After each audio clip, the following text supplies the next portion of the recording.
عداوت مجھ سے کیوں اتنی، میں تو قرآن کا داعی ہوں، رسول اللہ کا وارث، صحابہ کا سپاہی ہوں، مجھے ہے کفر. وقال تبارك وتعالى في موضع آخر وما أصابكم من مصيبة فبما كسبت أيديكم ويعفو عن كثير. حاضرین جمعہ، محترم بزرگوں، نوجوانوں اور پیارے بچوں،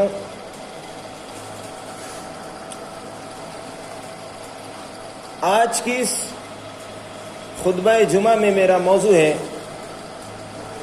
عذاب الہی کے اسباب.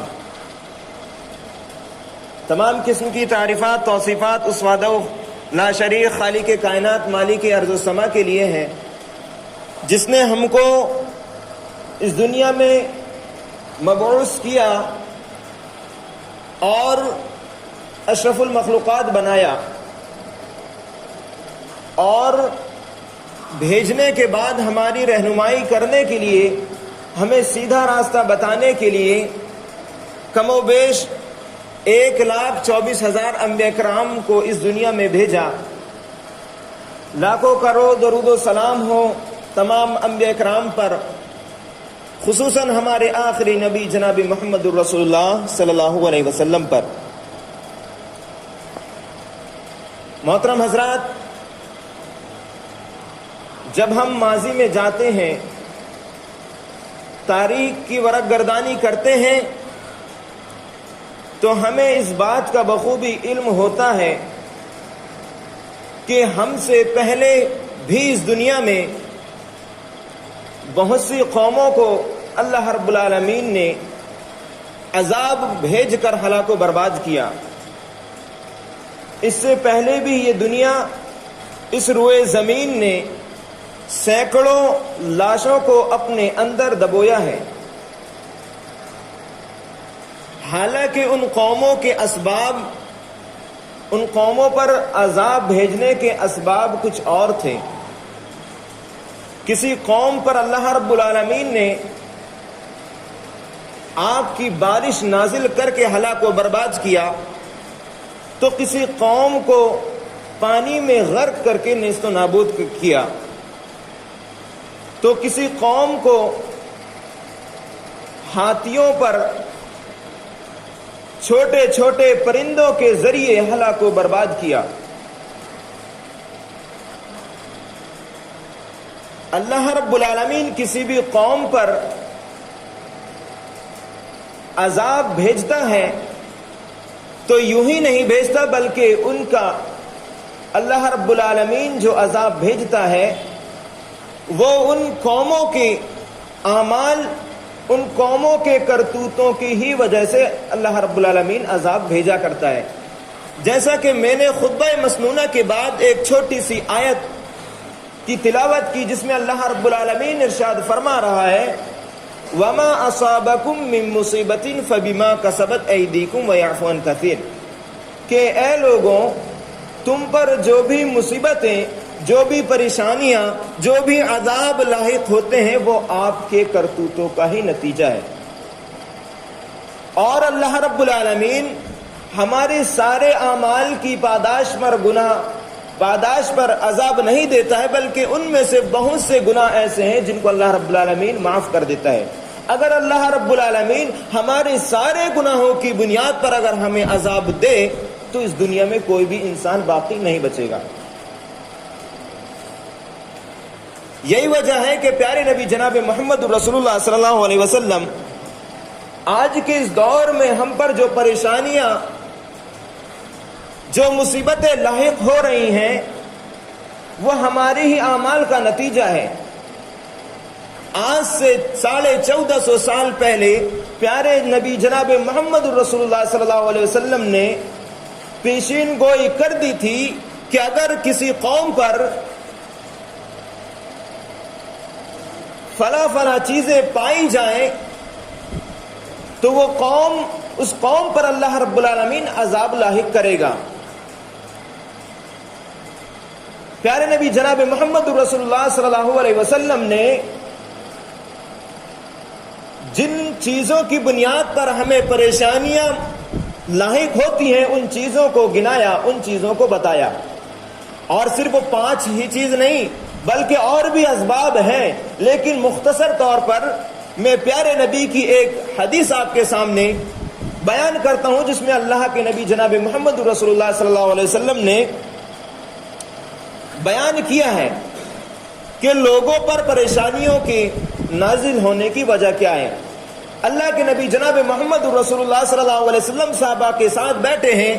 آپ مہاجرین کو مخاطب کرتے ہوئے فرماتے ہیں کہ اے میرے مہاجرین، اے میرے صحابہ، اگر تمہارے درمیان یہ 5 قسم کی چیزیں پائی جانے لگیں اور میں اللہ رب العالمین سے پناہ طلب کرتا ہوں کہ وہ 5 چیزیں آپ لوگوں کے درمیان نہ پائی جائیں. دیکھو، مخاطب صحابہ کرام ہیں، لیکن حکم ساری امت کے لیے ہے، قیامت تک آنے والے لوگوں کے لیے یہ حکم عام ہے.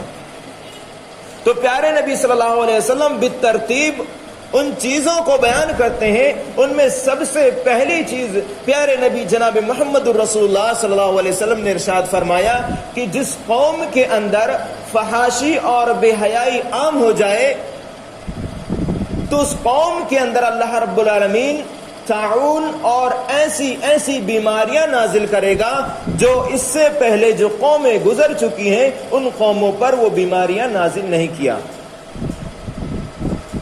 تو اس پہلی جو چیز پیارے نبی نے بتائی کہ جس قوم کے اندر فحاشی اور بے حیائی کا عام ہونا، جس قوم کے اندر فحاشی اور بے حیائی عام ہو جائے تو اسے اللہ رب العالمین پریشانیاں سے دوچار کرے گا.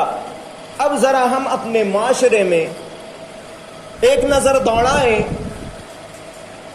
تو یہ جو پہلی چیز اللہ کے نبی جناب محمد رسول اللہ صلی اللہ علیہ وسلم نے ہم کو بیان بتائی، وہ چیز ہمارے اندر موجود ہے. ہم اپنے معاشرے میں دیکھتے ہیں کہ بے حیائی کو عروج مل رہا ہے، بے حیائی کو دن بہ دن ترقی مل رہی ہے، اور مغربی قومیں یہ چاہتی ہیں کہ بے حیائی کو عروج دیا جائے، بے حیائی کو پھیلایا جائے. اور وہ یہ جانتی ہیں کہ مسلمانوں کو اگر ان کے دین سے دور کر دیا جائے، مسلمانوں کے درمیان سے قرآن و سنت کی تعلیم کو نکال کر کسی دوسری چیز پر ان کو ملوث کر دیا جائے تو ان کو ہلاک و برباد ہونے سے کوئی نہیں بچا سکتا. آج ہم اپنے معاشرے کا معائنہ کرتے ہیں، جس عورت کو اللہ رب العالمین نے گھر کی ملکہ بنایا ہے وہ عورت بازاروں کی زینت بن رہی ہے. جس عورت کو اپنے شوہر کے لیے بننے اور سنورنے کا حکم دیا گیا ہے وہ عورت کسی اور کے لیے بن سنور رہی ہے. اور بے حیائی کو عروج دینے کے لیے مغربی قومیں ایسے حربے اپنا رہی ہے جن پر ہم ملوث ہوتے جا رہے ہیں. بے حیائی اور فحاشی کو آج کے اس موجودہ دور میں بے حیائی اور فحاشی کو عروج دینے کے لیے سب سے بڑا ہتھیار جس چیز کو قرار دیا گیا ہے وہ ہے انٹرنیٹ. آج کے اس دور میں ہر شخص اس فتنے میں اتنا ملوث نظر آ رہا ہے کہ جدھر دیکھو ادھر ہی انسان دین سے ہٹ کر اللہ اور اس کے رسول صلی اللہ علیہ وسلم کی تعلیم سے دور ہو کر وہ اس فتنے میں ملوث نظر آ رہا ہے.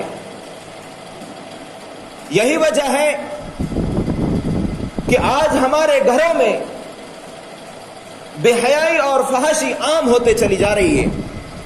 آج ایک ماں، ایک بیٹی اور باپ اپنی گھر والوں کے ساتھ دیکھ کر وہ بے حیائی اور فحاشی کی چیزیں دیکھ رہا ہے. اس کا نتیجہ یہ ہو رہا ہے کہ ایک بیٹی شادی ہونے سے پہلے ہی وہ ماں بن بیٹھتی ہے. اس کو دن بہ دن اس چیز کا بڑھاوا ملتا جا رہا ہے اور ہمارا اس پر بھرپور ساتھ ہے۔ مغربی قومیں، مغربی تہذیب لوگوں کے درمیان یہ باور کرانا چاہتی ہے کہ عورت کو اسلام نے قید کر کے رکھ دیا، عورت کو اسلام نے گھر میں رہنے کی تعلیم دے کر گھر کو اس کے لیے قید خانہ قرار دیا۔ لیکن خود اللہ رب العالمین اپنی کتاب کے اندر فرما رہا ہے وَقَرْنَا فِي بُيُوتِكُنَّ وَلَا تَبَرُّجْنَ تَبَرُّجَ الْجَاهِلِيَّةِ الْأُولَى کہہ کر اسلام نے عورت کی تحفظ کا سامان مہیا کیا ہے۔ تو محترم دوستوں، اس میں آپ لوگوں سے گزارش کرنا چاہتا ہوں، اور جو گھر کے ذمہ دار ہیں، کیونکہ یہ میرا حکم نہیں، یہ اللہ رب العالمین خود ارشاد فرما رہا ہے، جو ذمہ دار ہے، جس کو کوئی بھی ذمہ داری دی گئی ہے، اور ہر شخص بھی اپنے آپ کا ذمہ دار ہے، اس کو اللہ رب العالمین ارشاد فرما رہا ہے یا ایھا الذین آمنوا قوا انفسکم واہلیکم نارا وقودها الناس والحجارہ، کہ لوگوں جو ایمان لائے تم اپنے آپ کو اور اپنے اہل و عیال کو جہنم کی آگ سے بچاؤ جس کا ایندھن پتھر اور انسان ہوں گے۔ تو اللہ رب العالمین سب سے پہلے اپنے آپ کو اور اس کے بعد اپنے اہل و عیال کو بچانے کا حکم دے رہا ہے کہ آپ کو جہنم کی آگ سے بچنا ہے۔ تو محترم دوستوں، ہماری یہ ذمہ داری ہے کہ ہم اگر اسلام کے خلاف کوئی بھی ایسا عمل، کوئی بھی ایسا کام اپنے گھر میں، اپنے معاشرے میں دیکھیں تو اس کو روکنے کی کوشش کریں، کیونکہ پیارے نبی نے بھی فرمایا ہے کلکم رائن وکلکم مسئول عن رعیتہ، کہ جو بھی شخص ذمہ دار ہے، جو بھی شخص کو کسی بھی چیز کی ذمہ داری دی گئی ہے تو اس کو اس ذمہ داری کے تحت اس سے کل بروز قیامت کے دن سوال کیا جائے گا۔ تو محترم دوستوں، ہم اپنے آپ پر غور کریں کہ ہم واقعی کس چیز کے ذمہ دار ہیں، اور کل بروز قیامت کے دن ہم سے اس ذمہ داری کے تعلق سے پوچھا جائے گا۔ تو پیارے نبی نے جو پہلی چیز بتائی کہ فحاشی اور بے حیائی کا عام ہو جانا، یہ چیز ہمارے اندر بدرجہ عطم موجود ہے۔ دوسری چیز پیارے نبی جناب محمد رسول اللہ صلی اللہ علیہ وسلم نے عذاب کے نازل ہونے کی بتائی کہ جس قوم کے اندر ایسے افراد پیدا ہو جائیں، ایسے افراد پائے جانے لگیں جو ناپ تول میں کمی کرتے ہوں، تو اللہ رب العالمین اس قوم کے اندر ایسے بادشاہوں کو مسلط کر دے گا جو بادشاہ ان پر ظلم و ستم کے پہاڑ توڑیں گے۔ دوسری چیز عذاب کے نازل ہونے کی، ناپ تول میں کمی کرنا۔ آج یہ چیز بھی ہمارے اندر موجود ہے، ہمارے درمیان ایسے افراد موجود ہیں جو ذرا سے پیسوں کے لیے، ذرا سی چیز کے لیے اپنی نیتوں کو خراب کرتے ہیں، اور سامنے والے سے لیتے ہیں تو پورا لیتے ہیں، لیکن جب دینے کی باری آتی ہے تو اس میں کمی کر کے دیتے ہیں۔ اس کی سنگینی اتنی خطرناک ہے کہ اللہ رب العالمین نے ایسے افراد کے لیے اپنی مقدس کتاب کے اندر ایک سورہ ہی نازل کر دی، جس سورہ کو سورہ مطففین کے نام سے جانا جاتا ہے۔ اس سورہ کے اندر اللہ رب العالمین نے جو ناپ تول میں کمی کرتے ہیں ان کے عذاب کو بیان کیا ہے۔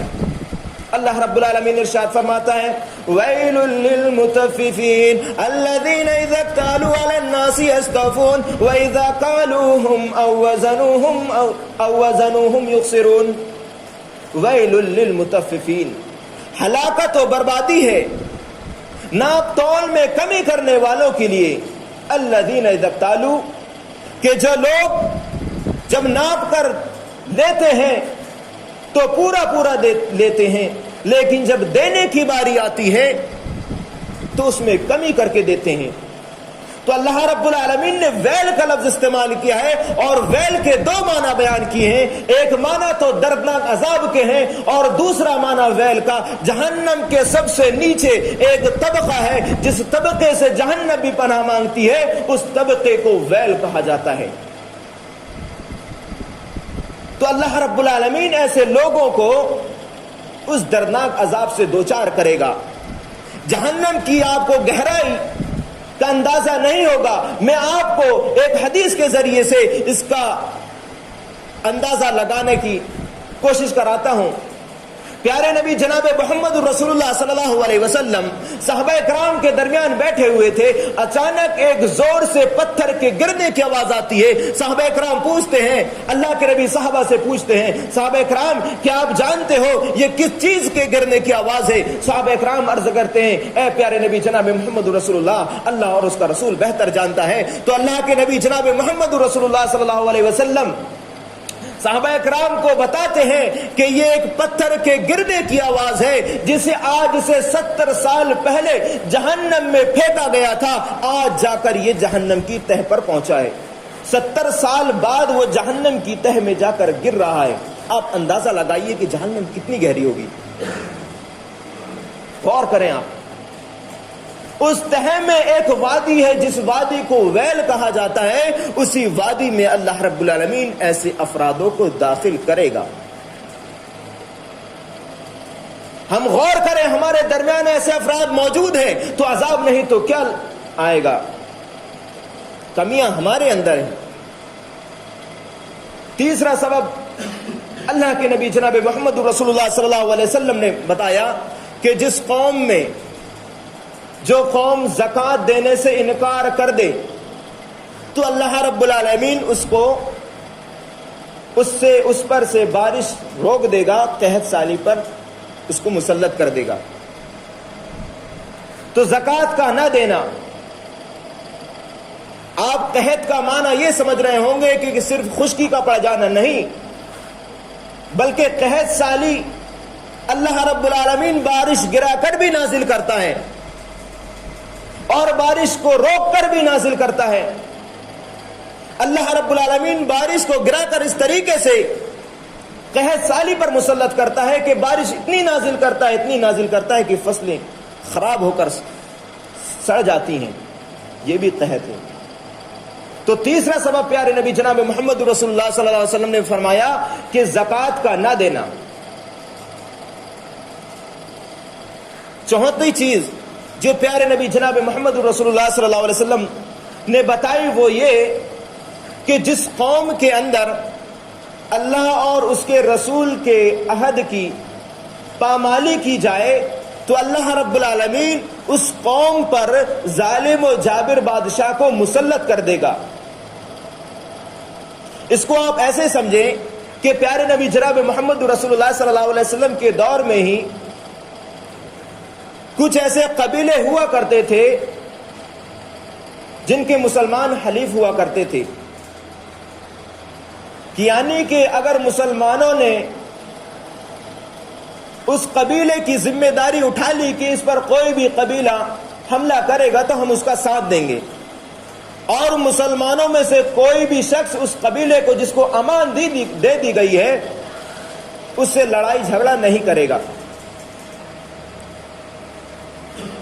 تو عہد کو توڑنا اس کا مطلب یہ ہے کہ اگر مسلمانوں نے کسی قبیلے کو امان دے دی ہے, اگر مسلمانوں میں سے کوئی شخص اس قبیلے والے سے لڑتا ہے تو یہ عہد توڑنا ہوا. تو جس قوم کے اندر ایسے لوگ پائے جانے لگے تو اس قوم پر اللہ رب العالمین ظالم و جابر بادشاہ کو مسلط کر دے گا. پانچویں چیز جو پیارے نبی نے فرمایا وہ یہ ہے کہ جس قوم کے امیر, جس قوم کے ذمہ دار حضرات قرآن و حدیث کے حکم کو اپنے مطابق استعمال کریں, یعنی اللہ نے اور اس کے رسول نے جو حکم دیا ہے اس اعتبار سے حکم نافذ نہ کریں, بلکہ اپنے اعتبار سے اپنی خواہشات کے مطابق اپنے مفاد کے اعتبار سے وہ حکم کو نافذ کریں.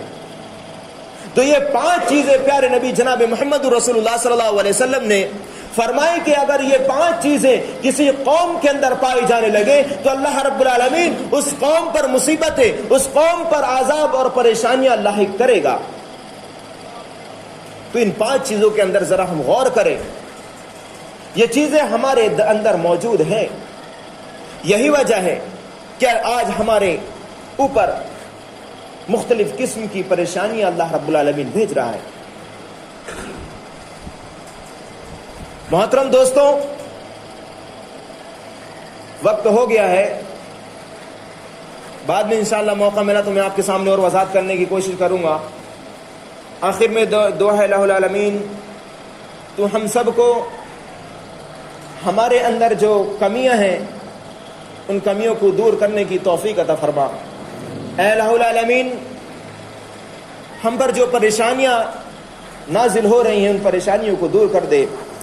اے الہ العالمین، آج پوری دنیا جس مرض میں مبتلا ہے اور جس وائرس سے ہلاک ہو رہی ہے تو اس وائرس کو ختم کر دے۔ اے الہ العالمین، جو اس بیماری میں ملوث ہو چکے ہیں ان کو شفاء کاملہ عاجلہ عطا فرما۔ اے الہ العالمین، ہم میں جو قرض دار ہے تو ان کے قرض کی ادائیگی کا سامان مہیا کر رہا۔ اے الہ العالمین، ہمیں اس دنیا میں آخرت کی تیاری کرنے کی توفیق عطا فرما۔ وآخر دعوانا ان الحمد للہ رب العالمین۔